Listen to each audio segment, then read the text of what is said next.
हुए। महर्षि जमदग्नि को स्मृति रूप संकल्प में शरीर की प्राप्ति हो गई। परशुराम जी से सम्मानित होकर वे सप्त ऋषियों के मंडल में 7वें ऋषि हो गए। हे परीक्षित, कमल लोचन जमदग्नि नंदन भगवान परशुराम आगामी मनवंतर में सप्त ऋषियों के मंडल में रहकर वेदों का विस्तार करेंगे। वे आज भी किसी को किसी प्रकार का दंड न देते हुए शांत चित्त से महेंद्र पर्वत पर निवास करते हैं। वहां सिद्ध गंधर्व और चारण उनकी चरित्र का मधुर स्वर से गान करते रहते हैं। सर्वशक्तिमान विश्वात्मा भगवान श्री हरि ने इस प्रकार भृगुवंशियों में अवतार ग्रहण करके पृथ्वी के भारभूत राजाओं का बहुत बार वध किया। महाराज गाधी के पुत्र हुए प्रज्वलित अग्नि के समान परम तेजस्वी विश्वामित्र जी, इन्होंने अपने तपोबल से क्षत्रित्व का त्याग करके ब्रह्म तेज प्राप्त कर लिया। हे परीक्षित, विश्वामित्र जी के 100 पुत्र थे। उनमें विचली पुत्र का नाम था मधुचंदा, इसलिए सभी पुत्र मधुचंदा के ही नाम से विख्यात हुए। विश्वामित्र जी ने भृगुवंशी अजिगर्त के पुत्र अपने भांजे सुनहशेप को, जिसका एक नाम देवरात भी था, पुत्र के रूप में स्वीकार कर लिया और अपने पुत्रों से कहा कि तुम लोग इसे अपना बड़ा भाई मानो।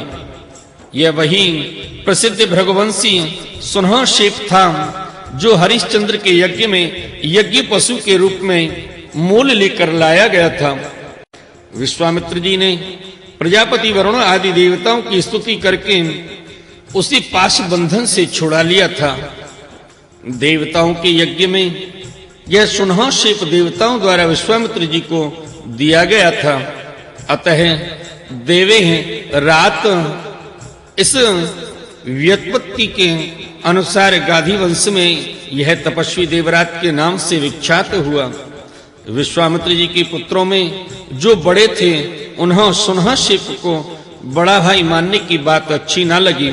इस पर विश्वामित्र जी ने क्रोधित होकर उन्हें शाप दे दिया कि दुष्टों, तुम सब म्लेच्छ हो जाओ। इस प्रकार जब 49 भाई म्लेच्छ हो गए, तब विश्वामित्र जी के बिचले पुत्र मधुचंदा ने अपने से छोटे 50 भाइयों के साथ कहा, पिताजी, आप हम लोगों को जो आज्ञा करते हैं हम उसका पालन करने के लिए तैयार हैं। यह कहकर मधुचंदा ने मंत्र दृष्टा सुनहशेप को बड़ा भाई स्वीकार कर लिया और कहा कि हम सब तुम्हारे अनुयायी छोटे भाई हैं। तब विश्वामित्र जी ने अपने आज्ञाकारी पुत्रों से कहा, तुम लोगों ने मेरी बात मानकर मेरे सम्मान की रक्षा की है, इसलिए तुम लोगों जैसे सुपुत्र प्राप्त करके मैं धन्य हुआ। मैं तुम्हें आशीर्वाद देता हूं कि तुम्हें भी सुपुत्र प्राप्त होंगे।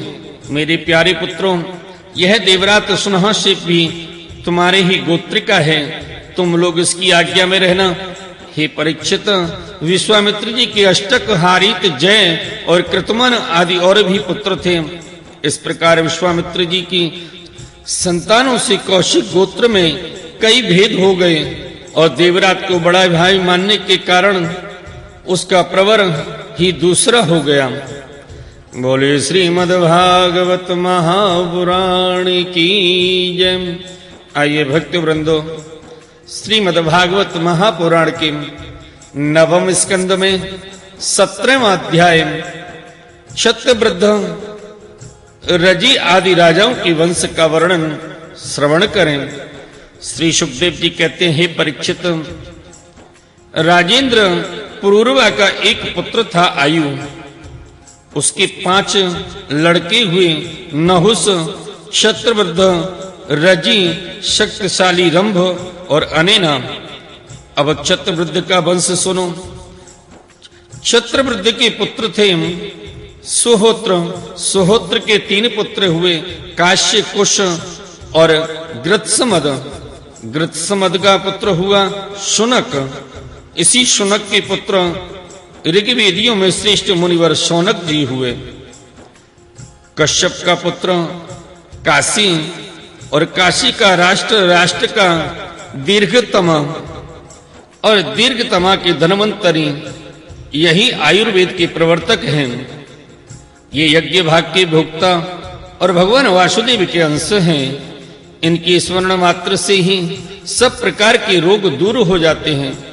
धन्वंतरी का पुत्र हुआ केतुमान और केतुमान का भीमरथ, भीमरथ का दिवोदास और दिवोदास का ध्युमान, जिसका एक नाम प्रतर्दन भी है।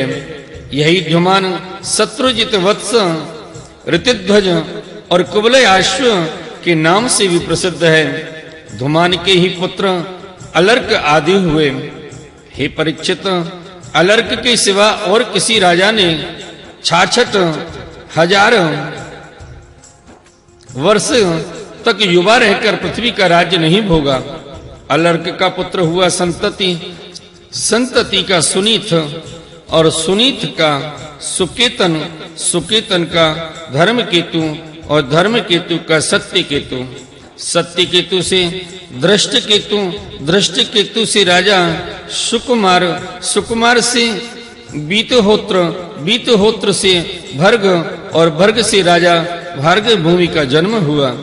ये सब के सब क्षत्रवृद्ध के वंश में काशी से उत्पन्न नरपति हुए। रंभ के पुत्र का नाम था रभस, उससे गंभीर और गंभीर से अक्रिय का जन्म हुआ। अक्रिय की पत्नी से ब्राह्मण वंश चला। अब अनिने का वंश सुनो। अनिना का पुत्र था शुद्ध, शुद्ध का सुचि, सुचि का त्रिककुद और त्रिककुद का धर्म सारथी, धर्म सारथी के पुत्र थे शांतरय, शांतरय आत्मज्ञानी होने के कारण कृतकृत्य थे। उन्हें संतान की आवश्यकता नहीं थी। हे परीक्षित, आयु के पुत्र रजि के अत्यंत तेजस्वी 500 पुत्र थे। देवताओं की प्रार्थना से रजि ने दैत्यों का वध करके इंद्र को स्वर्ग का राज्य दिया, परंतु वे अपने प्रहलाद आदि शत्रुओं से भयभीत रहते थे। इसलिए उन्होंने वह स्वर्ग फिर रजि को लौटा दिया और उनकी चरण पकड़कर उन्हीं को अपनी रक्षा का भार सौंप दिया। अब रजि की मृत्यु हो गई। तब इंद्र के मांगने पर भी रजि के पुत्रों ने स्वर्ग नहीं लौटाया। वे स्वयं ही यज्ञों का भाग भी ग्रहण करने लगे।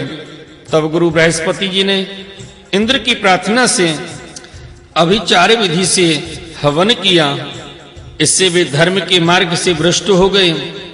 तब इंद्र ने अनायास ही उन सब रजि के पुत्रों को मार डाला। उनमें से कोई भी ना बचा। क्षत्रवृद्ध के पुत्र कुश से प्रति, प्रति से संजय और संजय से जय का जन्म हुआ। जय से कृत, कृत से राजा हरेवन, हरेवन से सहदेव, सहदेव से हीन और हीन से जयसेन नामक पुत्र हुआ। जयसेन का संगकृति, संगकृति का पुत्र हुआ महारथी वीर शिरोमणि जय। क्षत्रवृद्ध की वंश परंपरा में इतने ही नरपति हुए। अब नहुस वंश का वर्णन सुनो। बोले श्रीमद् भागवत महापुराण की जय। आइए भक्त वृंदो, श्रीमद् भागवत महापुराण के नवम स्कंद में 18वें अध्याय महाराज ययाति का चरित्र श्रवण करें। श्री सुखदेव जी कहते हैं, हे परीक्षित, जैसे शरीरधारियों की 6 इंद्रियां होती हैं, वैसे ही नहुष के 6 पुत्र थे। उनके नाम थे याति, ययाति, संयाति, आयति, वियति और कृति।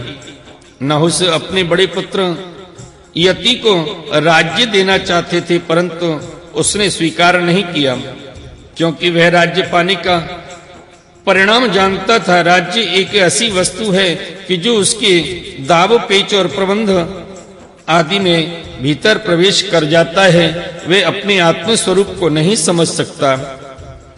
जब इंद्रपत्नी सची से सहवास करने की चेष्टा करने के कारण नहुष को ब्राह्मणों ने इंद्र पद से गिरा दिया और अजगर बना दिया, तब राजा के पद पर ययाति बैठे। ययाति ने अपने 4 छोटे भाइयों को 4 दिशाओं में नियुक्त कर दिया और स्वयं शुक्राचार्य जी की पुत्री देवयानी और दैत्यराज वृषपर्वा की पुत्री शर्मिष्ठा को पत्नी के रूप में स्वीकार करके पृथ्वी की रक्षा करने लगा। राजा परीक्षित ने पूछा, भगवान शुक्राचार्य जी तो ब्राह्मण थे और ययाति क्षत्रिय, फिर ब्राह्मण कन्या और क्षत्रिय वर का प्रतिलोम उल्टा विवाह कैसे हुआ? श्री सुखदेव जी कहते हैं, हे राजन, दानव राज वृषपर्वा की एक बड़ी भावनी कन्या थी, उसका नाम था शर्मिष्ठा।